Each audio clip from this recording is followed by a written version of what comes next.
Mi gente, yo voy aquí a resumirle algo con estas mujeres de hoy en día del Facebook. Mire, cabrona, este video me lo mandaron a hacer por usted.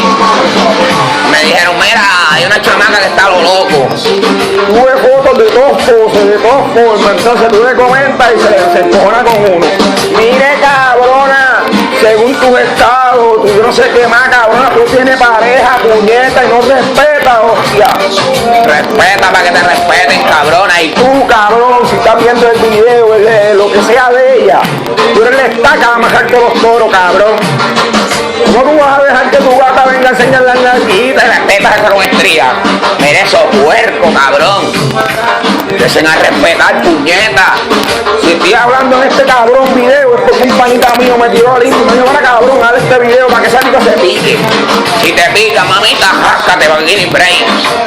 Guinea Brain. Estás a fuego, lo sé todo. Sé lo tuyo, cabrona, sé lo tuyo. Le dice la chapi chapi. Hoy quiera uno, se deja ver y mañana más otro, mi gente. Pero tienen que ser cabronas, putas y bellacas. ¿Cómo carajo tú vas a estar con una persona un año hoy y decirte que la ama y después dejarte de ella los 3 días más a la otra? ¿Qué carajo es esto? Tienen que parar.